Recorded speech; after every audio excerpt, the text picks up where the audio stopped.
ये जो हमारा जन्म हुआ ये भाग्य के अधीन नहीं है, ये नवीन भाग्य निर्माण करने के लिए है।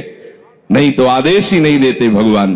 पशुओं को आदेश नहीं दिया जाता क्योंकि वो भाग्य के अधीन है। केवल मनुष्य शरीर को आदेश दिया गया है। किसी देवता को भी आदेश नहीं दिया गया कि आप ये करो ये ना करो, क्योंकि वही करेंगे जो उनके सुकृत है, उसके अनुसार बस भोग भोगेंगे। आगे कुछ नहीं कर सकते, नवीन कर्म नहीं कर सकते, न नारकी जी कर सकते हैं, न स्वर्ग के कर सकते हैं। सब अपने अपने परिणाम को केवल भोग रहे हैं। यहां परिणाम उपस्थित करने का अवसर है। आप जो चाहो अपना परिणाम कर सकते हो। आप चाहो नरक जाओ, चाहे स्वर्ग जाओ, चाहे नारायण बन जाओ, जो चाहो कर सकते हो। मनुष्य शरीर है तो ऐसा शास्त्र स्वाध्याय और पंडिताई ज्ञान किस काम का, जो भगवत प्राप्ति प्रारब्ध पे छोड़ दे। तो कुछ जन हैं जो शास्त्र स्वाध्याय करके या संतों की वाणी सुनकर इस विचार में आते हैं कि मुझे क्या करना चाहिए, परिवार का पोषण या भगवत प्राप्ति। दो विभाग कर लिए इसलिए खतरा है, निर्णय नहीं कर सकता। और सही पूछो तो दो विभाग है नहीं, एक ही बात है। समझ जाओ तो वहीं वहीं भगवत प्राप्ति हो जाएगी। अब उसके विचार में आता है कि अभी तो ब्याह हुआ है, या अभी छोटे छोटे बच्चे हैं, या अभी बच्चों का ब्याह किया है, अभी नए हैं, क्या जाने संसार का। मेरी आवश्यकता है, नहीं तो संसार इनको परेशान कर देगा। और वो अपने अहम जनित कर्ता भाव से ऐसा बंध जाता है कि निर्णय ही नहीं कर पाता। श्री चरणदास जी कह रहे हैं, ए भाई समझो, जिस कर्तव्य को तुम विसार करके झूठे भाव को कर्तव्य मान रहे हो, अरे माया के दीवाने, अरे हिया नहीं रहना, करना अंत पयाना। यहां से जाना है, यहां से जाना है। ये भूल जाते हैं। माया की ऐसी भूल भुलैया है कि हमें शरीर में राग और शरीर संबंधियों के राग में सुख मिलने लगता है और लगता है कि मैं अविनाशी हूं।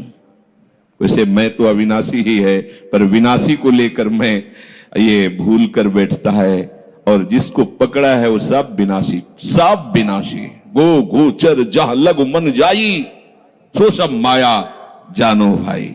दुनिया में लाखों का मेला जुड़ा, हंसा जब जब उड़ा तो अकेला उड़ा। समझो, ये माया की चाल है जो तुम्हें समझने नहीं दे रही।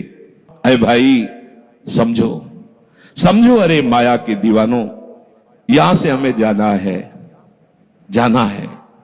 कुछ साथ नहीं ले जाना है, कोई साथ नहीं जाएगा। बस तुम फंस गए हो मोह दलदल में। ये कुटुंब का मोह ऐसा मोह है कि कैसे तुम्हें बताएं। याद ही नहीं आती कि मुझे जाना है, याद ही नहीं आता कि सब छूटना है। ये समझ में नहीं आता कि मैं आया किस लिए। बड़ी विचित्र भूल भुलैया है। मोह कुटुंब के अवसर खोयो। दो बातें आती हैं, परिवार का पालन पोषण, ये धर्म पालन करूं, या हरि का भजन करके भगवत प्राप्ति करूं। तो बोले मोह कुटुंब के अवसर खोयो। अवसर मिला है तुमने, भलो पायो दांव रे, चूक ना अवसर प्यारे, भलो पायो दांव रे। बड़ा अच्छा अवसर मिला है भजन करने का, चूक गए तो फिर पछताना पड़ेगा। हरि की शुद्ध बिसराई। अब वो निर्णय करता है परिवार के पोषण का, क्योंकि मोह ममता है। पीछे का, हर बार सत्संग में कहते हैं कि पीछे का रास्ता एकदम बंद हो जाना चाहिए, कि आगे कोई भयावह स्थिति आवे तो लौटने का रास्ता नहीं रहना चाहिए। उपासक को पीछे का मार्ग बंद कर देना चाहिए। पर होता क्या है, अपने लोग बहुत कमजोर हैं, तो कदम ऐसे रखते हैं पर पीछे वाला पुष्ट बनाए रखते हैं कि अगर इधर थोड़ी भी आंच लगी तो कदम पीछे करके सुरक्षित हो जाए। वो सुरक्षित नहीं है, वो सुरक्षित नहीं है, वो असुरक्षा है। परिवार का राग, अन्य भरोसा, किसी देहधारी का भरोसा, किसी वस्तुओं, ये भरोसे लायक चीज है। अरे क्षण में बिगड़ जाने वाली चीज है। भरोसा तो हरि का है, भरोसा तो हरि गुरु चरण सेवा अनुसरो। ये भरोसा कभी तुम्हें विश्वासहीन नहीं होने देगा। ये भरोसा कभी धोखा नहीं। साधुते हो न कारज हानि, कभी तुम्हारा मंगल नहीं हो सकता। मोह कुटुंब के अवसर खोयो हरि की शुद्ध विश्वराई। अब दिन तो बैल की तरह काम करने में व्यतीत हो रहा है और रात्रि नींद और भोग में समाप्त हो रही है। आठों पहर की 60 घड़ियां बेकार में इसने व्यतीत कर दी। एक क्षण भी शांति से बैठकर विचार नहीं किया कि मेरा जन्म किस लिए हुआ है, मैं क्या कर रहा हूं, और अपना कुशल चाहता है। एक छिन हरि को नाम लीनो, कुशल कहां ते हुई, तब लग कुशलन जीव को सपने हो मन विश्राम। स्वप्न में भी शांति नहीं मिल सकती जब तक भजन नहीं करोगे। बालक अवस्था तो खेल में चली गई, जवानी हुआ तो अहंकार मद छाया, मैं करता मैं भोगता इसमें चली गई। जब वृद्ध आया तो रोग और चिंताओं ने घेर लिया। अब इतना दुखी है कि वो सोच भी नहीं सकता कि मैं इनसे दूर होकर भजन कर लूं। ये जो वो भजन का नाटक होता है, भजन में हम देखते हैं ऐसे ही लगा रहता है, कैसे हो और बढ़िया से, और क्या करें, और मरने का ठोर आ रहा है, और क्या करें, तुम आए हो भजन करने के लिए और में भी फंसे हो, क्या कर दूं, कहां से कैसे व्यवस्था कर दूं। हम ही चला रहे हैं, भले वृंदावन में बैठे परिवार हमारे अनुसार चलेगा, हमारे ही, नहीं तो नष्ट हो जाएंगे। आए हैं वनवास करने के लिए, भजन करने के लिए, पूरा का पूरा प्रपंच दिमाग में पता लगता है। वृद्ध भय चिंताति उपजी, दुख में कछु न सुहाता। अरे भूल क्यों रहे हो, चेतो। साधु चेताता है जगत को, चेतो। काल रूपी शिकारी धनुष पर विष का बाण चढ़ा चुका है, तुम ठीक निशाने पे हो, होश में हो जाओ। अगर अब कोई तुम्हें निशाने से बचा सकता है तो काल का भी महाकाल हरि बचा सकता है, दूसरा कोई नहीं। आए अचानक बांधे, यम के दूत आकर अचानक बंधन में डाल करके ले जाते हैं। अब वो निर्णय कर रहे हैं, झूठे जग से नेह छोड़कर साचो हरिनाम उचारो। चरणदास सुखदेव कहते हैं अपना भला विचारो, इसी में अपना भला है। तो क्या करें, घर परिवार छोड़कर तुम्हारी तरह बाबा जी बन जाए? बाबा जी बनने से भगवत प्राप्ति नहीं होती। अगर आप बाबा जी बाहरी बात को ले रहे हैं तो उसको समझ लीजिए, बाबा जी बनने से भगवत प्राप्ति नहीं होती, प्रभु के होने से भगवत प्राप्ति होती है। वो आप चाहे गृहस्थ वेश में रहकर बनो या आप विरक्त वेश, 2 मार्ग शास्त्रों ने स्थापित किए हैं, वो प्रभु के लिए। अगर वेश बदल लिया है और परिवार का राग है, भोगों का राग है, संसार की सत्यता का भान हो रहा कि सब सत्य है, कोई फर्क नहीं पड़ता। वेश परिवर्तन से कोई फर्क नहीं पड़ता। गधे की पीठ में चाहे मिट्टी ला दो, चाहे कबाड़ ला दो, चाहे बेद ला दो, उसको बाहर से मतलब है। शरीर में चाहे लाल कपड़ा पहनो, चाहे सफेद पहनो, चाहे काला पहनो, चाहे नीला पहनो, चाहे पीला पहनो, ये तो वस्त्र है। आपका उद्देश्य क्या हुआ, आपका अपनापन कहां गया, ये खास बात है। कहीं ऐसा नहीं लिखा कि बाबा जी बनने से वो मोक्ष पद प्राप्त, नहीं। जहां संत की बात आएगी वहां लक्षण होंगे, जहां भगवत प्राप्ति की बात आएगी वहां मन का प्रभु में तन्मयता होना, प्रभु में डूबना, प्रभु के चिंतन में मगन होना होगा। वो चाहे गृहस्थ हो चाहे विरक्त हो, दोनों के। एक है कि संसार का व्यवहार पसंद नहीं तो निवृत्ति मार्ग का पथिक बन गया, और एक है कि संसार के व्यवहार को भगवत स्वरूप समझकर, भगवत अर्पित करते हुए अपने को प्रभु का मानकर, प्रभु को अपना मानकर चल रहा है, ठीक वैसे ही भगवत प्राप्ति उसको भी होगी। हम लोग जब सत्संग में बात सुनते हैं तो निर्णय करने के लिए हमारा ही हृदय होता है। अब लगा कि नहीं ठीक है, भजन तो करना है, पर हम ऐसा नहीं है कि कर्तव्य के लिए रुक रहे, पर कुछ समय अब हम लेंगे, फटाफट सब निपटा के। तो तुमसे भी चतुर काल है, वो उतने ही समय में तुम्हें निपटा देगा। बहुत चतुर है। हमने बहुत से लोगों के मुझसे सुना है कि बस ये काम हो जाए हम आए, आज तक वो लौट के नहीं आ पाए, क्योंकि वो गली ऐसी है, क्या है, बहुत दलदल है आगे। जो गया ना मोह कलिल में डूबा, अब निकल पाना बड़ा मुश्किल है। सत्संग में इतना सामर्थ्य है कि अभी आप सुन रहे हो, अभी आपको ऐसे सब ऐसे लगेगा, ऐसे ऐसे निकल जाएंगे, और गेट के बाहर होइएगा, वो हवा लगने दीजिए, तब लगे कैसे निकले। ऐसी प्रचंड माया है। इसीलिए तन ही राख सत्संग में तो मन ही प्रेम रस भेयो, तब मन प्रेम रस में बराबर सत्संग होता रहे, बराबर साधु संग मिले। ऐ साधु, ये तमाशा है, तमाशा बस 2 घड़ी का तमाशा है। यहां जितने इकट्ठे हुए हो ये सब मिल नहीं सकते। माता पिता भाई बंधु सब बिछुड़ते चले जा रहे हैं। जो ही आकर सब इकट्ठे मिले हो, ये कभी इकट्ठे नहीं रह सकते। ये कुछ समय का है। संतों ने इसे 2 घड़ी का ऐसे ऐसे व्यतीत हुआ। हम लोग परिवार को अपना मैं मानकर, मेरा मानकर के जो पोषित कर रहे हैं, वो कुछ समय के लिए है।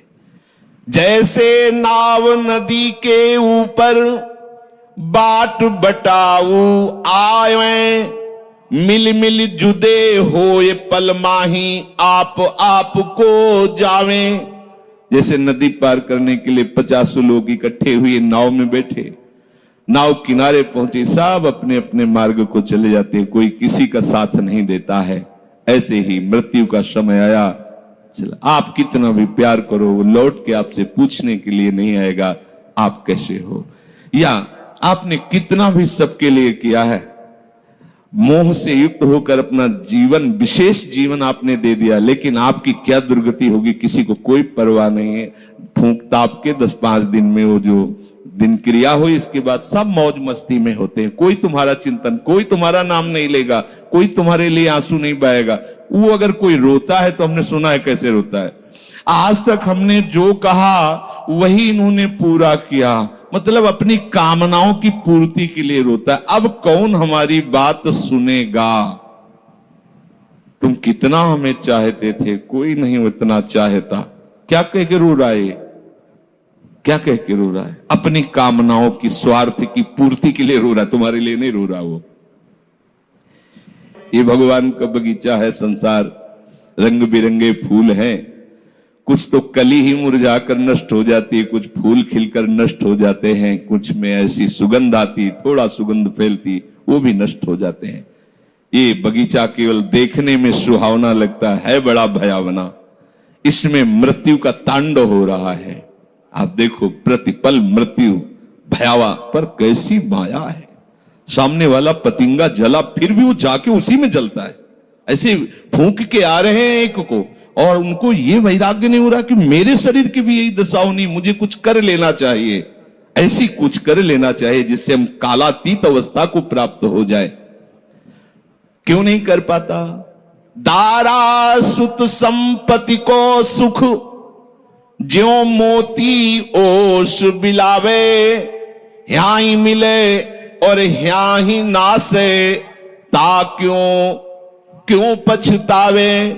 अरे भाई, ये पुत्र और परिवार का मिलन और ये सुख ऐसा है जैसे पत्ते में ओस की बूंद, कितने सेकंड में ढल जाएगी कुछ पता नहीं। ऐसे ही ये है।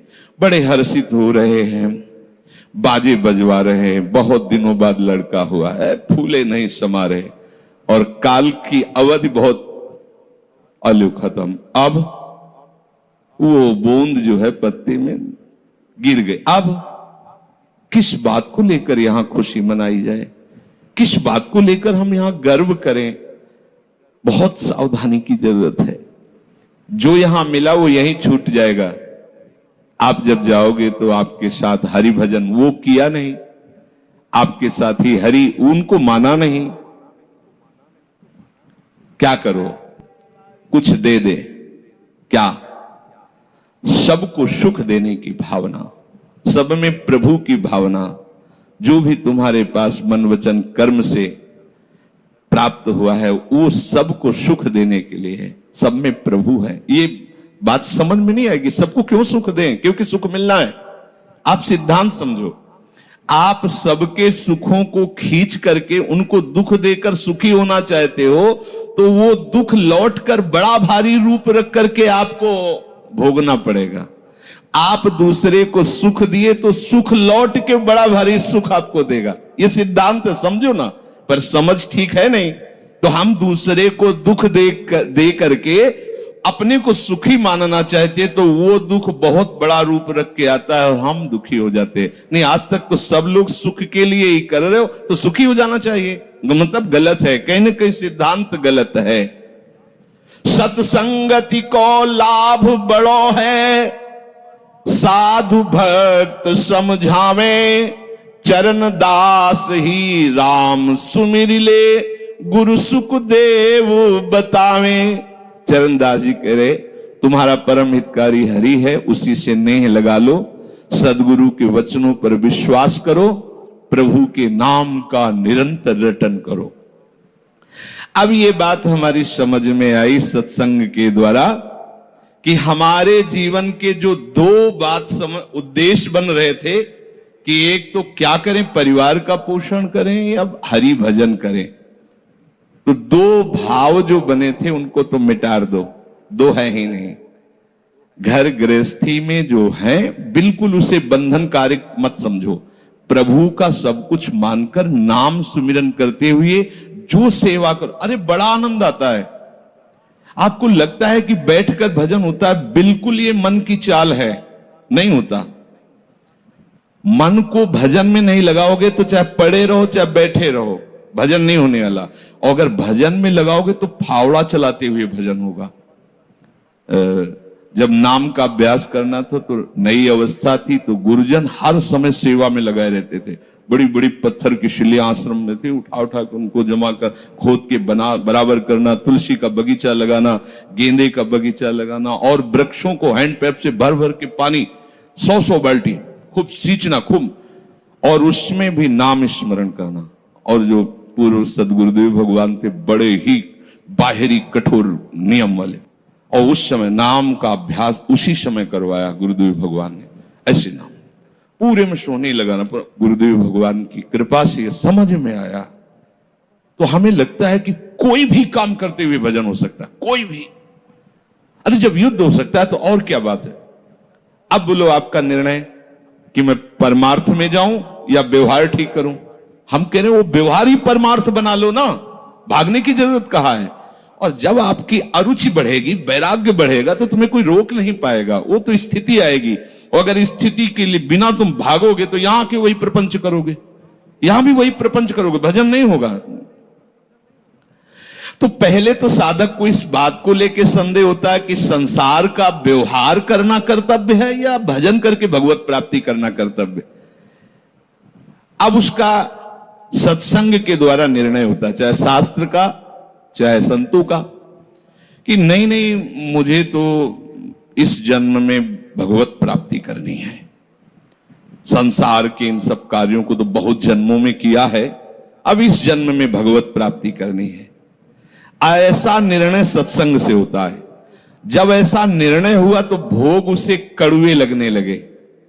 ये शरीर का विलास, इंद्रियों का विलास उसको एक दुखद लगने, कैसे कैसे छोड़ूं, कैसे हटूं। अब उसी को वैराग्य कहते हैं। अब उसके अंदर वैराग्य बढ़ने लगा। जब वैराग्य बढ़ने लगा तो वो प्रभु की तरफ चलने के लिए उतावला हुआ। अब उसके सामने प्रभु की तरफ चलने के लिए जो बताने वाले वो शास्त्र हैं और वो संत जन हैं। अब इतने संत जन हैं कि उनकी सबकी अलग अलग साधना है, अलग अलग उपासना है। इतने शास्त्र हैं कि उनकी अलग अलग धाराएं हैं, और बिना इसके कल्याण नहीं होगा। सब कोई कहता है हमारा मार्ग ठीक है, सब सिद्धांत कहते हैं इससे भगवत प्राप्ति, इससे भगवत प्राप्ति, इससे ऐसा, इससे। वो साधक फंस जाता है कि चलूं तो किस में चलूं। उसके सामने साध्य और साधन विषयक तरह तरह के भेद साधकों के द्वारा, संतों के द्वारा, भक्तों के द्वारा डाले जाते हैं सामने। फिर शास्त्र को पढ़ता तो बहुत सी बातें शास्त्र में निकलती हैं। अब वो बेचारा परेशान हो जाता है कि अब मैं क्या करूं। संसार का तो सत्संग के द्वारा समझ लिया कि ये ठीक नहीं, मुझे भगवत प्राप्ति, पर कैसे भगवत प्राप्ति करूं। अब इसका निर्णय करना उस नवीन साधक के लिए बहुत कठिन होता है। परंतु भगवत कृपा का वो जिसने आश्रय ले लिया वो यहां टिकता नहीं है इस संशय में। परमार्थ भगवत कृपा से पुष्ट होता है। सबसे पहले प्रभु हरि को गुरु बनाना चाहिए। वही सबके गुरु हैं। जब हम घर से निकलने की सोच रहे हैं उस समय वो सोच भी गुरु दे रहा है, वो हरि गुरु उस समय सोच भी दे रहा है वही। तो जब हमारी ऐसी स्थिति आती है कि हम निर्णय नहीं कर पाते तो अंदर से प्रभु को पुकारना चाहिए, हे गुरुदेव हरि, आप प्रकट रूप में मिलो और मेरा समाधान करो। अब जो ही वो अंदर से ऐसी दशा में प्रभु की शरण होकर के पुकारता है तो भगवत कृपा उसे सदगुरुदेव के रूप में प्राप्त हो जाती है। ये ओहो, जो मैं खोज रहा था वो मिल गया। वो अंदर से भगवान उसको वहां पहुंचा देते हैं, वो बात सुनवा देते हैं, वो संयोग बैठाल देते हैं, जिससे उसके सारे संशय नष्ट हो जाते हैं। अब वो संपूर्ण शास्त्र और संपूर्ण संतों के मत को प्रणाम करके अपने गुरुदेव की आज्ञा पर चलने लगता है। अलग अलग वर्णन है संप्रदायों के सिद्धांत, अलग अलग शास्त्रों की युक्तियां वर्णन है। हम कितनी युक्तियां कितनी चलेंगे तो एक युक्ति में ही। तो इतनी बात समझ लेना है कि हम प्रभु के अंश हैं, इसमें किसी भी संप्रदाय का कोई कटाक्ष नहीं। जीव प्रभु का अंश है, इसमें किसी भी संप्रदाय की कोई टिप्पणी नहीं है ना, ठीक है। दूसरी बात, संसार भगवान की माया है, सब संप्रदाय है ना, तो इस माया को त्यागना है। बात समझ में आ गई। तीसरी बात है भगवत प्राप्ति करनी है। ये तीन बातें किसी भी संप्रदाय में कहीं भी कोई काट नहीं इनकी। हम प्रभु के अंश हैं, ये संसार माया के द्वारा रचित है, संसार का, संसार के भोगों का त्याग करने वाला ही भगवत प्राप्ति के योग्य होता है। भगवत प्राप्ति करना हर संप्रदाय का लक्ष्य है, चाहे उपासना कुछ भी हो। संसार का त्यागना हर संप्रदाय का लक्ष्य है।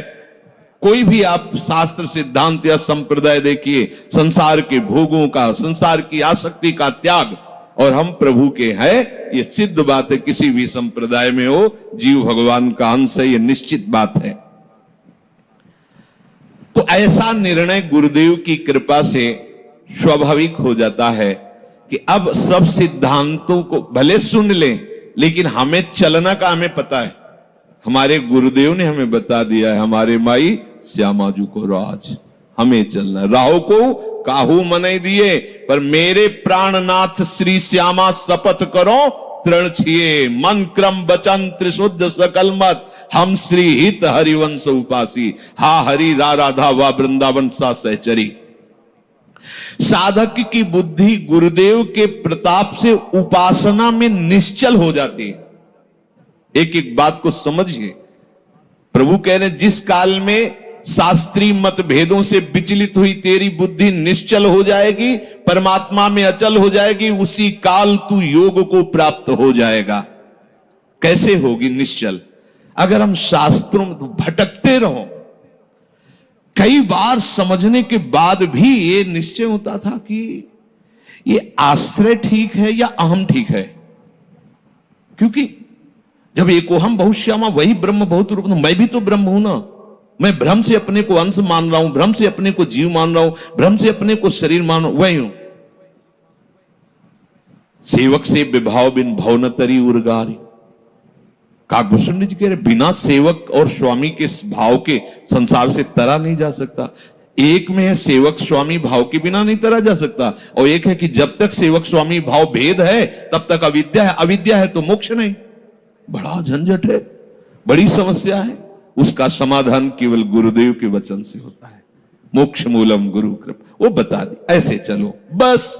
दूसरे के लिए सुनना, दूसरा कोई गलत नहीं है। बहुत से मार्ग हैं, बहुत से संप्रदाय हैं, बहुत से सिद्धांत है। हम सब संप्रदाय, सब सिद्धांत, सब मार्गों को एक साथ नहीं निर्वाह कर सकते। एक मार्ग में चलेंगे तो जो हमें गुरुदेव मिले भगवत प्रेरणा से, उनके द्वारा बताई हुई साधन पद्धति में अपनी बुद्धि निश्चल कर दे। निश्चल कोटि जन्म लग रगर हमारी, बरऊ शंभुनता राहु कुमारी, इसे निश्चलता कहते हैं, इसे अटल कहते हैं। चाहे जितनी परीक्षा ले लो, चाहे जैसा दुख दे दो, चाहे जैसा प्रलोभन दे दो, लेकिन अब अपने प्रियाजू के गोरे चरणार बिंदु के सिवा अन्य आश्रय नहीं ले सकते। ये अचल बुद्धि हो गई। साधक की बुद्धि निश्चल हो जाती है कि अब तो मुझे केवल प्रिया प्रीतम का नाम रटना है, प्रिया प्रीतम की सेवा करनी, प्रिया प्रीतम के भरोसे में रहना और प्रिया प्रीतम के पास ही जाना है।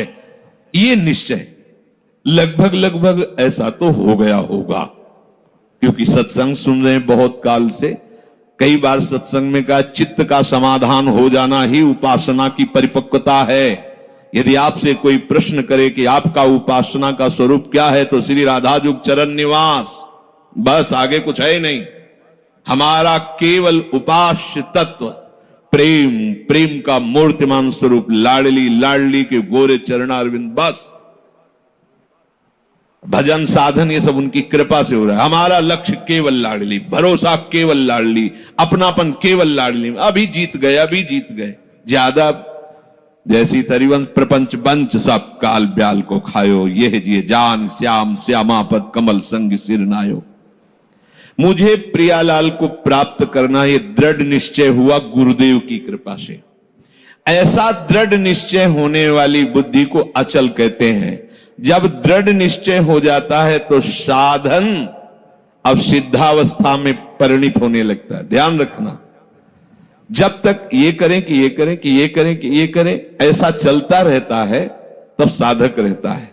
और जब ये निश्चय हो गया है अब उसका साधन सिद्धावस्था की तरफ जा रहा है, क्योंकि अब उसको निश्चय की जरूरत नहीं, वो हो चुका है। प्यारी जो प्यारे जो वृंदावन धाम, नाम रूप लीला उनके गुणों का गायन, ये हमारा तय हो चुका है। इसमें कोई मिलावट नहीं होगी। अब साधन नहीं हो रहा, अब वो धीरे धीरे परिपक्व हो रहा है, गाढ़ हो रहा है, वो सिद्धावस्था की तरफ जा रहा है। तभी प्रभु कह रहे हैं कि बुद्धिस्तदा योग मवाप्स्यसि, अब वो योग को प्राप्त हो रहा है। निश्चय हो गया, अब योग को प्राप्त। देखो निश्चय है कि नहीं, ना हो तो कर लीजिए। अब हमें साधन संबंधी जिज्ञासा नहीं रहनी चाहिए कि मुझे क्या करना है। अगर ये जिज्ञासा रही मुझे क्या करना है तो सब किया कराया माटी हो गया। मुझे क्या करना है, प्रियाजू कहूं, प्रियाजू के लिए श्वासें, प्रियाजू के लिए शक्ति है, उन्हीं के द्वारा दी, उन्हीं की, चाहे गृहस्थी में हूं चाहे विरक्ति में हूं, प्रियाजू कहूं, प्रियाजू के लिए चेष्टा करूं। प्रियाजू ही हमारी मालिक है, हमारे जीवन का पूरा अधिकार प्रियाजू को है। अब वो दुख दें सुख दें, लाभ है हानि है, दुर्गति है नरक है स्वर्ग है, इसकी मुझे कोई परवाह नहीं। इतना तो निश्चय हो जाना चाहिए। और इतना निश्चय हो जाए तो भगवान से भी कृपालु हमारी लाडली जी हैं। भगवान को बहुत करुणा समुद्र कहा गया है भी, लेकिन उस करुणा समुद्र का गाढ़ रूप श्री लाडली जी महाराज हैं। अरे इनके भरोसे हो जाने पर अलबेली सरकार है, कहीं आज तक पर जल्दी कोई भरोसा इधर का पा नहीं पाता, क्योंकि ये एकांतिक महल है। और जिसे भरोसा मिल गया वो निहाल हो गया, निहाल हो गया। अब उसे प्रियाजू के साथ नित्य संयोग का अनुभव होने लगेगा।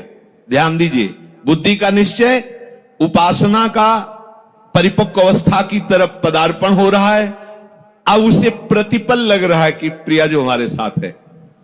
लग नहीं रहा है, छिन छिन बिहरत संग, सेवक जी कह रहे हैं, छिन छिन बिहरत संग, छिन छिन निरखत प्रेम भरी, और छिन जस कहत अभंग, ये जो कृपा हरिवंश की। निश्चय में जितनी कमी होती भगवत प्राप्ति में उतनी ही देरी होती है। निश्चय में जितनी कमी होती है भगवत प्राप्ति में उतनी देरी होती है। क्रिया से भगवत प्राप्ति नहीं है, निश्चय से भगवत प्राप्ति है। निश्चय गुरु कृपा से होता है, गुरु वचनों से होता है, सत्संग से होता है। जब बुद्धि अपने आराध्य देव में निश्चल हो जाती है तो उसे नित्य योग का अनुभव होने लगता है। संसार से संबंध विच्छेद करने के लिए बुद्धि को निश्चल होना ही चाहिए। अगर निश्चल, तभी हम कई बार कहते हैं माता पिता का भरोसा रखेंगे तो आप हमारे आराध्य देव और गुरुदेव के वचनों पर चल ही नहीं सकते। भोगेश्वर प्रसक्ता नाम तया प्रहृत चेत साम व्यवसायत्मिका बुद्धि समाधो न विधीयते, नाटक हो जाएगा। अगर ऐसा होता तो रघुनाथ दास गोस्वामी जी जगन्नाथ जी में अखंड भंडारा शुरू कर देते। हलवाई भेजे थे, रुपए भेजे थे, दोनों पिता जो भाई थे, बड़े अरबपति खरबपति उस समय थे। मजूमदार पदवी उनको प्राप्त थी, पूरा राजा महाराजाओं जैसा नहीं। जगन्नाथ जी के सिंहपौर पर खड़े होकर भीख मांगकर खाते और वो सब त्याग दिया। ये है परमार्थ का स्वरूप। ऐसा संसार से संबंध विच्छेद करने के लिए तैयारी करनी ही है। ये शरीर और शरीर के संबंधी भोग और शरीर संबंधी रिश्ते नातेदार, यही संसार है। इससे अंदर से संबंध विच्छेद किए बिना कोई न भक्त हो सकता है, न महात्मा हो सकता है, न भगवत प्राप्ति कर सकता है। जो प्रभु से बिछुड़ा हुआ बहुत जन्मों से है और संसार से अपनापन किए हुए है, अब बिना ये अपनापन संसार से हटाए प्रभु से योग हो ही नहीं सकता। चाहे जिससे आशीर्वाद मांग लो, चाहे जिससे आप जाकर के कहो कि हमें हाथ रख दो। लोग ऐसे बावरे हाथ पैर रखने से कुछ होता है क्या? कुछ नहीं होता। बड़े बड़े सिद्ध महापुरुषों के दर्शन हुए जो ब्रह्माकार वृत्ति में, उनके जब वचन सुने तो केवल साधन पक्ष की बात की है। आप अपने भजन पर अधिकार रखो, केवल आप अपने संयम नियम पर अधिकार रखो, अपनापन प्रभु से रखो, बस यही आशीर्वाद है कि तुम्हारा साधन बन जाए, तुम्हारा उपासना में मन लग जाए, ये आशीर्वाद है। अगर इसमें नहीं लगा तो कोई आशीर्वाद फलीभूत नहीं होगा। ये सब भ्रम की बातें छोड़ दो। नौटंकी नाटक अलग चीज है। ये ले उसे संतरा और हाथ सहला दिया और लिफाफा रख दिया, ये नाटक तो बहुत बढ़िया हो सकता है, लेकिन ये आशीर्वाद मत समझना। तुम्हारी भजन में रुचि हो जाए, तुम्हारी विषयों में अरुचि होकर संयम नियम पूर्वक प्रभु आराधना में मन लगने लगे, ये संत का आशीर्वाद फलीभूत हो गया। जो आपने शरीर और शरीर के संबंधियों पदार्थों में अपनापन कर लिया, ये भूल त्यागे बिना तुम्हारा योग हो ही नहीं सकता। कितनी बढ़िया बात, बड़ी अमृतमयी बात है। और जब आप संसार से वियोग करोगे तो प्रभु से योग स्वाभाविक हो जाएगा, करना नहीं पड़ेगा, क्योंकि वो हमारे हैं। संसार से योग करना पड़ता है, योग होता भी नहीं है। कहां अपने हाथ में कुछ लग रहा है क्या? प्रतिपल आयु नष्ट होती चली जा रही, प्रतिपल जो वस्तु पदार्थ सब दूर होता चला जा रहा है, आप उसे पकड़े हुए केवल हो। और इनको छोड़िए तो प्रभु से योग करना नहीं पड़ेगा। हमारा योग है वही जागृत हो जाएगा, स्वाभाविक जागृत हो जाएगा। हमारी बुद्धि प्रभु में निश्चल हो जाएगी। अब प्रश्न बनता है कि जिसकी प्रभु में बुद्धि निश्चल हो जाती है उसके क्या लक्षण होते हैं? अर्जुन जी कह रहे, स्थित प्रज्ञस्य का भाषा समाधिस्थस्य केशव, स्थित धी किम प्रभासेत किमासीत ब्रजेत किम। जिसकी बुद्धि प्रभु में स्थिर हो जाती है, अचल हो जाती है, निश्चल हो जाती है, उसके क्या लक्षण होते हैं? अर्जुन ने पूछा। वो स्थिर बुद्धि वाला कैसे बोलता है, कैसे बैठता है, कैसे चलता है और कैसे व्यवहार करता है? बहुत सुंदर विषय है। जिसकी बुद्धि प्रभु में स्थित हो गई है, अर्जुन जी प्रश्न कर रहे हैं कि वो कैसे लक्षण होते हैं तो समझा जाए कि इसकी बुद्धि स्थित है। वो कैसे बोलता है, उसकी वाणी से कैसे पहचान किया जाए कि जो बोल रहा है ये स्थिर बुद्धि वाला है, या जो बोल रहा है वो चलायमान बुद्धि वाला है। अभी परमात्मा में इसकी निश्चयात्मिका बुद्धि नहीं हुई है। वो बैठता कैसे है, वो व्यवहार कैसे करता है, वो चलता कैसे है? अर्जुन जी ने ऐसा प्रश्न किया तो प्रभु उत्तर दे रहे हैं कि प्रजहाति यदा कामान, बहुत अमृतमय वचन है। प्रजहाति यदा कामान सर्वान् पार्थ मनोगतान् आत्मन्येवात्मन तुष्टः स्थित प्रज्ञस्तदोच्यते। आहा, जो स्थित प्रज्ञ, प्रज्ञ बुद्धि, स्थित अचल, जिसकी बुद्धि अपने आराध्य देव में अचल हो गई है। किसकी? जिसकी संपूर्ण कामनाएं भली भांति शांत हो गई है। आहा, सर्वान कामान, संपूर्ण कामनाएं प्रजहाति, भली भांति शांत हो गई, अब कुछ नहीं चाहिए। वो अपने आप से अपने आप में संतुष्ट रहता है। इसके दो भाव हैं कि वो अपने आत्मस्वरूप में नित्य आनंद में डूबा रहता है। भक्ति में वो अपने आप से अपने आप में आनंदित। अपने आप कौन है? हमारे प्रभु है। किसी क्रिया से नहीं, किसी पदार्थ से नहीं, बाहरी किसी सपोर्ट से नहीं, इसीलिए अपने आप से, आत्मन्य वात्मना तुष्टा, अपने आप से। प्रियाजू को सबसे ज्यादा प्रसन्नता और सुख पहुंचाने वाली बात है आपको अपने आप को दे देना है। यही सबसे बड़ी सेवा है। हम लोग बचा के अपने को रखते हैं और पदार्थ आदि देना चाहते हैं। हम महीना तुम्हें दे सकते हैं, हम रुपए क्या भोग सामग्री दे, लेकिन हम, हमारे लड़के, हमारा परिवार, हमारी ये, हमारी हम, ये सब मायाकृत है वस्तु, जो जहां जैसा ठीक है आप अपने आप को दे दो। ऐसा नहीं हो पाता। आप अपने आप को बचा के रखते हैं, अपना अस्तित्व बना रखते हैं, रंग नहीं आएगा। मैं ये मन आदत सो मई बुद्धिम निवेश है, मेरे में मन बुद्धि को अर्पित कर दो। फिर जब आता है कि कैसे करें, फिर वो साधन पद्धति प्रारंभ कर दी जाती है। नहीं तो सही पूछो तो इसमें साधन का कोई योग नहीं होता। आप समझ नहीं पाते, इसलिए साधन का योग कि करो, धीरे धीरे आपकी जो पूर्वाभ्यास हो मिटे, तब ये बात सीधे प्रियाजू की प्राप्ति के लिए आप पर्याप्त हैं।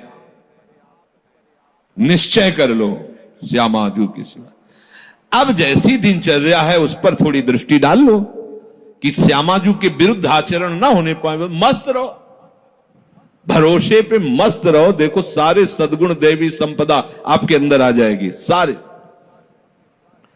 शरीर को स्वीकार करके भोगों में सुख है ऐसा माना तो सारी आसुरी प्रवृत्ति आ गई है।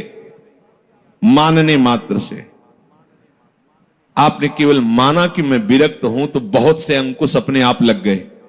विरक्त हूं, जहां आपकी मान्यता होती वैसा रंग चढ़ने लगता है।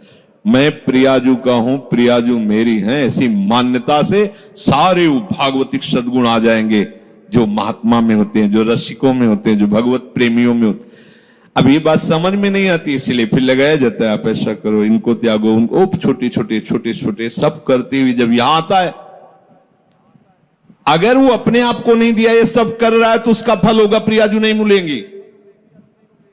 अपने आप को कर तो अभी से समझ लो, अभी से आपको प्रियाजू मिलेंगे, अपने आप को समर्पित। पर समर्पित का कोई अस्तित्व नहीं होता। जैसी रूपलाल हित हाथ बिकानी, निधि पाई मनमानी। अब ये समझ पाओ तो समझ पाओ, नहीं तो फिर साधन में लगो। धीरे धीरे जब साधन में लगते जाओगे तो अभी क्या है, इतनी बहिर्मुखता है कि फिर क्रियाओं को, फिर क्रिया जिनसे होती है उन करणों को जब हम धीरे धीरे उधर मोड़ने लगते हैं, तो चूंकि इन्हीं के पीछे हम चल रहे थे, यद्यपि उल्टा है ये बात, इन्हीं के पीछे चल रहे थे, इसलिए धीरे धीरे लगने लगता है मैं प्रियाजू का हूं। ये बहुत लंबा सफर है। अगर आप स्वीकार कर ले मैं प्रियाजू को, तो आपके करण और आपकी चेष्टाएं सब अभी इसी क्षण से प्रियाजू को समर्पित होने लगेंगी। वो समझ नहीं आती, क्योंकि बहुत समय से अपनापन शरीर और शरीर संबंधी भोगों और शरीर संबंधी रिश्ते नातों में, इसलिए कहने का होता है अरे नहीं अब तो हमारे माता पिता आप ही हो। अब तो जब अवसर आता है तो माता पिता के पास होते हैं, एक भी बात गुरु की नहीं माननी, एक भी बात शास्त्र की नहीं। ये कहने सुनने से कोई बात नहीं बनती, स्वीकृति से होता है। यहां प्रभु कह रहे हैं प्रजहात यदा कामान सर्वान पार्थ मनोगतान। जब उपासक ये निश्चय कर लेता है कि प्रभु के सिवा मेरा कोई नहीं, अब जो कामनाएं होती वो सुख के लिए होती। कोई भी कामना, ये खाऊं, ये देखूं, ये सुनूं, चलो हमारी ऊंची स्थिति नहीं, पर उसे हम प्रियाजू के ऊपर छोड़ देते हैं। अगर हमें हलवा मिलना है पाने को, तो तुम ना करो, तुमको वही पाना पड़ेगा। जिधर भी जाओगे हलवा मिलेगा, क्योंकि तुम्हें पाना है प्रियाजू को। और नहीं पाना है तो चिंतन ही करते रहो, मिलना नहीं है। क्योंकि आप तो काहे को चिंतन, अगर कामना स्फुरित भी होती है तो उसे सीधे प्रियाजू को समर्पित करो। देखो प्रियाजू ये बात है, एक तो समर्पित करने की जरूरत नहीं, उनका मकान वो खुद जान रही, कौन सी खिड़की टूट रही, कौन सा कहां क्या हो रहा, उनका मकान है ये, बिल्कुल सीधे समझो। जब मकान नाम में कर दिया तो उसकी छिपकली भी उसी में हो गई, जाला भी हो गया, मकरी भी हो गई, और उसकी जो गंदगी वो भी उन्हीं के नाम हो गई। आप समझो, बिल्कुल समझो, मकान नाम हो गया ना, जैसे कहते सब पूरा हो गया उसमें, अच्छा बुरा जो भी था सब नाम, ऐसे ही जीवन प्रभु के हवाले कर दिया। अब आप निश्चिंत। एक सूत्र नारद जी ने लिखा है कि जो उपासक ऐसा समर्पित हो जाता है, उसके काम क्रोध लोभ मोह मद मत्सर ये भी समर्पित हो जाते हैं, ये सब भगवत स्वरूप हो जाते हैं। ये विरोध तभी करते हैं जब हम भगवत विमुख है, देहाभिमानी, इसलिए जलाते हैं, हमें भ्रष्ट करते हैं। और जिस समय आप भगवत तो ये सब भगवत स्वरूप हो जाते हैं, ये सब प्रभु को समर्पित हो जाते हैं। जिस समय उपासक मन में आई हुई संपूर्ण कामनाओं को भली भांति त्याग देता है, अब ये थोड़ा समझना होगा यार रुक के, हमारे अंदर जो सुख भोग की लालसा यही कामना पैदा करती है। हम कहते हैं ठीक है तुम्हें कोई ज्ञान नहीं, पर एक पर विश्वास कर लिया, जैसे मान लो आप यहां अधीन हो गए राधा केली कुंज में स्वामी जी के, तो अब तुम्हें इच्छा करने की क्या जरूरत है कि हमको ये भोजन में मिले, क्योंकि तुम थोड़ी, अब तो जो श्री जी का भोग लगेगा वो आपको मिलेगा। अगर आपके अंदर आता भी है अज्ञान के कारण, यद्यपि आपको जरूरत नहीं किसी भी भोग की, आप बहुत सुख स्वरूप हैं, किसी भी भोग से आपको सुख नहीं मिला है, न मिलेगा और न है, आप इतने सुख सिंधु है कि बिल्कुल ये समझ लो तटस्थ हैं। जैसे प्रभु सुख राशि ऐसे आप भी सुख राशि, ईश्वरंश जीव अविनाशी चेतन अमल सहज सुख राशि। पर अपने स्वरूप का बोध न होने के कारण शरीर भाव से आपके अंदर जो कामनाएं, तो जब शरीर समर्पित कर दिया तो कामनाएं भी समर्पित हो गई। अब आपको चाहिए कि धैर्य पूर्वक ये देखो कि हमारे अंदर जो कामनाएं हो रही हैं वो विषय सेवन के लिए हो रही हैं। अब मेरा अधिकार नहीं है क्योंकि श्री जी को समर्पित है। अगर ये होना होगा तो अब हमको इसके विषय में नहीं सोचना है, अब वो हमारे योगक्षेम का वहन करेंगे, अब हमें चिंता नहीं करनी। इस भाव से कामनाओं के जो आप जलन में जलते उसको त्यागो, क्योंकि बिना कामना त्यागे आगे बात नहीं मिली। कामना का क्यों कामना करते हो? सच्ची मानिए, जैसे बिना कामना के तुम्हें दुख भोगना पड़ता है, ऐसे बिना कामना के सुख भोगना पड़ेगा। अच्छा, ये तो कर्म की बात कही, लेकिन हम कर्म के आश्रय में थोड़ी, प्रियाजू के आश्रय। अब जिससे आपका मंगल होगा वही वस्तु व्यक्ति स्थान आपके संयोग में आने देंगी, नहीं आने देंगी। आप बेपरवाह हो जाओ, एकदम ऐसे हो जाओ, और हम तो बहुत नीच है, हम तो कामी हैं, हम तो ये हैं वो, तो नामे क्या किया तुमने? गुरु के सन्मुख होकर के रजिस्ट्री किसकी की थी? किसकी रजिस्ट्री की थी? धोखा क्यों? प्रभु से धोखा क्यों? तनुवांग मनोभीर, शरीर मन वाणी लिखित, हे गुरुदेव। ये शरणागति का मतलब क्या होता है? हे गुरुदेव, जैसे जज के सामने नहीं कि हम अपनी संपत्ति इनको ट्रांसफर करते हैं, तो हे गुरुदेव आपने जो परिचय बताया प्रिया प्रीतम का, आपने जो नाम दिया, आपने जो मंत्र दिया, आप तन मन वाणी सब आराध्य देव के चरणों में समर्पित है। अब बोलो आपका बोलने का क्या अधिकार? आप पूरे के पूरे अहम में रहते हो, लिखा पढ़ी भी कर देते हो, कैसे होगा? मान लो ये जमीन किसी ने लिख गई श्री जी के नाम, और वाकई यहां सत्संग नहीं होगा, कैसे तुम ऐसा कैसे बोल सकते हो? ऐसे ही होता है। आप कहते हो कि तनुवांग मनोभीर मलय सोहम तविवाश्रित, और फिर इसके बाद अहंकार का खेल दिखाते हो, तो दिव्य शक्तियां जो आपको धक्का मार के बाहर निकल, झूठा कहीं का नहीं। तो भगवत प्राप्ति हो गई है, किसी साधन से नहीं, श्री जी के नाम में कर दिया। श्री जी के नाम में कर दो ना, अंदर की बात है, किसी को बाहर थोड़ी बताने की बात। अब आप अभी निश्चिंत हो गए, जब पवाएंगे पालेंगे, जब सुलाएंगे सो जाएंगे, जब जगाएंगे जग गए, जब जो सेवा करवा रहे हो सेवा हो रहे, नहीं हो रहा तो हमारी भगवत प्राप्ति है। क्योंकि हम जितने बूढ़े शरीर वाले हो चाहे जवान शरीर वाले हो, क्रियापरायण हो चाहे निष्क्रिय हो, हम अपने आप को श्री जी के हवाले कर दिया है। कामी है, क्रोधी है, लोभी है, मलिन है, जैसे भी है, जैसे पूरा का पूरा मकान आपके नाम। अब बेपरवाह हो जाओ, पर करते नहीं हो इसीलिए बेपरवाह नहीं हो। अगर कर दो तो अभी नाच पड़ोगे, बाजी चीत। तभी तो बलिहारी गुरु चरणों की होती है, ऐसे थोड़ी बलिहारी। इतना बड़ा समस्या ऐसे मिटा दिया, बलिहारी बलिहारी बलिहारी हृदय में बार नाम सुकृत धन अपनी जीवन अति हित मान देत वरदान। ये हमें बहुत बड़ी वस्तु मिल गई। अब जब समस्त कामनाओं का त्याग करके एकमात्र निश्चल बुद्धि प्रभु में होती है तो उसे कहा जाता है स्थित प्रज्ञ। ऐसा समझ लो जैसे भुना हुआ चना, भुने हुए चने को कहीं भी कितने भी गीली मिट्टी में खाद डाल के आप कभी अंकुरण नहीं हो सकता। ऐसे जो स्थित प्रज्ञ होता है, कोई भी भोग वासना उसके हृदय में हलचल नहीं पैदा कर सकती, वो निरपेक्ष होकर भोगता है। प्रसाद अच्छे से चाहे प्रतिकूल या अनुकूल, जैसी भी परिस्थिति वो बाहरी है। जैसे आप क्या पाके कैसे हो, आपको अपने को क्या परेशानी है, ऐसे ही इसका प्रारब्ध है या इसको प्रभु ने निश्चय किया है कि हलवा पाना, पा लिया। उसको कोई उसमें हर्ष नहीं होता, आज हलवा नहीं, नमक रोटी मिल गई या ऐसे ही कुछ रूखा सूखा, कोई शोक नहीं उसके लिए। कोई यार 10 दिन से तो ऐसे ही चल रहा है, कुछ ऐसा मिलना चाहिए, कुछ वैसे, कोई हलचल क्यों? क्योंकि वो भोगता नहीं, वो शरीर नहीं है, प्रियाजू को अर्पित जैसा जो कुछ। अब ये थोड़ा समझना चाहिए, कब समझोगे, कब इस पे चलोगे। स्थित प्रज्ञ वही है, उसी की बुद्धि प्रभु में निश्चल मानी जाती है, जो सर्व कामनाओं का त्यागी होता है। कोई खास बात नहीं है, और इतनी बड़ी बात है कि जन्म जन्म रगड़ करते रहो फिर भी इससे नहीं निकल पाओगे। और इतनी हल्की सी बात है, कनेक्शन कटा पूरा सब खत्म, से ले चलो पूरा सब खत्म। अहंकार केवल श्री जी के चरणों में, अपनापन श्री जी के चरणों में कर लो, ये सब ठीक हो जाए। सब बिगड़ा रहे तो भी भवन किसने खरीदा है? ये भवन किसका है? खंडहर पड़ा है, टूटा है, जाला है, कोई शोभा नहीं, बैठने लायक नहीं है, बढ़िया है, लेकिन खरीदा किसने? बोले अमुक। अरे बोले 2 मिनट में सब ठीक कर देगा। उसके लिए क्या है ये?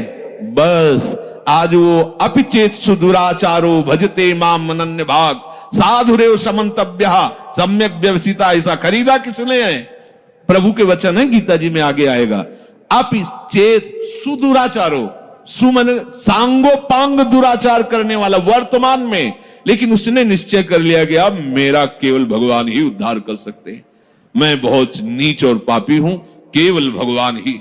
भगवान करे साधु मानो, बोले कैसे माने साधु, ये तो खंडहर पड़ा है, हर जगह से बेकार है। बोले हम बनवा देंगे, हम बनवा देंगे। अच्छा, उनके बनवाने में ईंट गारा की जरूरत नहीं, दृष्टि में बदल जाएगा। मैं बनाऊंगा साधु से, करो सत्य ते साधु, सब ठेका ले लिया, अब बात बन गई। बिल्कुल सहज सरल बात तुम्हें बता रहे हैं। भगवत प्राप्ति करने के लिए अपने आप को जैसे हो वैसे के वैसे प्रभु के चरणों में लिखित दे दो। कहां से लिखित?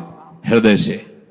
अब आपका प्रश्न उत्तर नहीं बनता है, आप अंदर से शांति से बैठकर, ब्रह्म मुहूर्त का समय है, मेरे बनाए ना बनेगी कोटि कल्प लो। हे प्रिया, आप तो जान रही है, हमारी दशा देख रही, बस मैं जैसा हूं, जैसा मेरा तन है, जैसा मेरा मन है, जैसी मेरी चेष्टा है, जैसा मेरा स्वभाव है, मैं पूरा का पूरा अपने आप को आपके चरणों में समर्पित करता हूं। ठीक है, अब अगर बिल्डिंग की खिड़की तोड़ी जाती है, नई खिड़की लगानी, तो तुम्हें परेशानी क्या है? समझ रहे हो? यहां ऑपरेशन होना है, यहां परेशानी है, ये रोग है, ये इन्फेक्शन है। अब आपका प्रश्न कैसे बनता है? अगर आप कह रहे हो कि प्रियाजू तो सर्व सामर्थ्यशाली, हमारा ये ठीक हो जाना चाहिए, ए धोखेबाज, तुम्हारा क्या ठीक हो जाना चाहिए? तुमने तो नाम कर दिया था प्रियाजू के। आप सोचो कितने हम लोग बेईमान, प्रभु से बेईमानी करते हैं। उन्हीं की वस्तु है, अपनी मान ली, इस भूल मिटाने का परिणाम होगा परमानंद। भूल जो तुमने कर ली, वैसे तो दंड मिलना चाहिए, प्रभु की वस्तु पर अपना अधिकार, अपना स्वामित्व कर रहे हैं, चलो, पर भूल मिटा दी तो उसका परिणाम होगा परमानंद। अब आपका प्रश्न नहीं बनता। अभी तक तो 10 वर्ष हो गए, दृश्य नहीं बदला, कोई चमत्कार नहीं, कोई सिद्धि नहीं, वो वही मन में जलन। हमें भैया क्या मतलब, हमने तो नाम ही कर दिया है। बार बार यही सोचो हमने अपने आप को प्रभु के चरणों में समर्पित, बहुत बड़ी बात है, आखिरी बात है। संभाल करके वहां पहुंचा पाना हमारे बस की बात नहीं। मेढकों का तौलना है, 2 रखो तराजू पे तो 4 छलांग लगाते, 4 रखो तो पूरे के तनवांग मनोभिर्मलई सोहम तवै वाश्रिता। समस्त कामना रहते हुए भी वो भगवत प्राप्ति के योग्य हो जाएगा। ये हम आपको बात बता रहे हैं। समस्त कामना रहते हुए भी वो बहुत कृपालु है। 1 सेकंड से कम हिस्से में वो हमारी बात बना देंगे, 1 सेकंड के कम हिस्से, क्योंकि इसका राग ही केवल कामना है। बस समझ लो, ये राग थोड़ा सा मुड़ा प्रियाजू के चरणों की तरफ, कामनाएं अपने आप शांत हो जाएंगी। और आप चाहो तो जब से सृष्टि हुई कि आज तक कोई भी कामना हमें छोड़ नहीं पाई, ना हम कामनाओं को छोड़ पाए। सब स्टॉक लगा हुआ है, हम कब तक निकल पाएंगे? जब देखो तब कोई न कोई वासना, कामना, सब ज्ञान विज्ञान की बातें होती, पर वो कामना वासना। तो एक उपाय बहुत बढ़िया मिला, ये आत्मसमर्पण। अंदर से बिल्कुल सीधी भाषा में आज ही रजिस्ट्रार के पास जाके पूरी की पूरी वैभव संपत्ति इनके नाम करवा देते हैं। यहाँ के रजिस्ट्रार हैं रसिक जन, और यहाँ की संपत्ति है एक एक श्वास प्रियाजू के चरणों। अब हमारा अधिकार नहीं, चाहे नरक भेजो चाहे स्वर्ग भेजो, पर इस बात को पकड़ो तब होगा, नहीं तो अभी बात ये होती थोड़ी देर में इतने प्रश्न के चिट्ठे आ जाएंगे। अब जब प्रश्न आ गए तो करता आ गया ना, करता आ गया तो फिर करो ऐसा। कोई प्रश्न, कोई आपका प्रश्न, कोई प्रश्न नहीं। क्यों? अब क्या हम किसी लायक नहीं, कुछ कर सकते नहीं, अब तो हम प्रियाजू के जैसे हैं। जैसे ऐसा परिवर्तन होता चला जाएगा, इस बात में बड़ी दम है। पर ये हम बात ऊपर से बोलते, अंदर से हम अहम की दशा में, भोगों में विचरण करते हैं, तभी सब गलत हो जाता है, तभी गलत हो जाता है। अगर आप अपने आप को प्रभु के चरणों में समर्पित कर दें तो चाहे गृहस्थ हो चाहे विरक्त हो, वो प्रभु की सामग्री है। जैसे सिंह के सामने से उसके शावक को कोई पीड़ा नहीं पहुंचा सकता, भय नहीं दे सकता, ऐसे हरिराम व्यास जी ने पद में लिखा है, श्यामा श्याम के आश्रित को कोई भी भोग रोग शोक साप ताप ये कुछ स्पर्श नहीं कर सकता। हाँ, शरीर में होगा, लेकिन प्रियाजू ऐसी ऊंचाई पे बैठा देंगी कि ये सब साप ताप राग रोग शोक आदि स्पर्श ही नहीं करेंगे। वो अपने आप में संतुष्ट रहता है, प्रभु के विधान में संतुष्ट रहता है। अब हम सब प्रभु के विधान के, हम क्यों नहीं देखते प्रभु के विधान को? हम क्यों मांगे फैला रहे हैं? हम क्यों अपनी बातें रख रहे हैं? हमारी यही समझ में नहीं आता।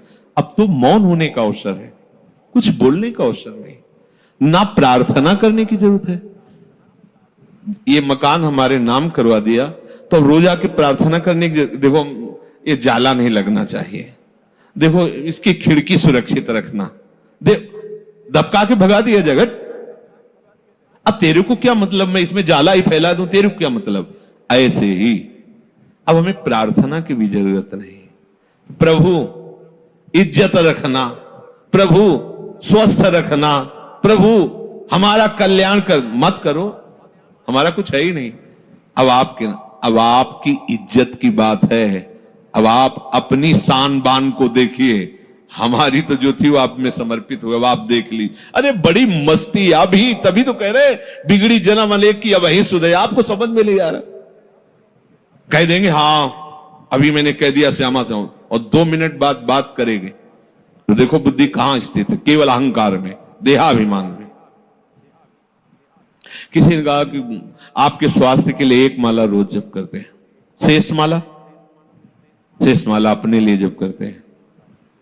गलत। आपका अस्तित्व क्या रह गया है? आप हो क्या? आप तो केवल गुरु के हाथ के खिलौने हो, यंत्र हो, श्री जी के हाथ के यंत्र हो। अब जो हो रहा है वो सब श्री जी करवा रहे, जो हो रहा है वो सब श्री जी के लिए हो रहा है। हम आपके लिए 1 माला करते हैं, बहुत ही अज्ञान की बात है। हमारा अस्तित्व क्या रह गया है? हमारा जीवन, हमारा भजन, हमारा सब कुछ हरि गुरु के लिए है।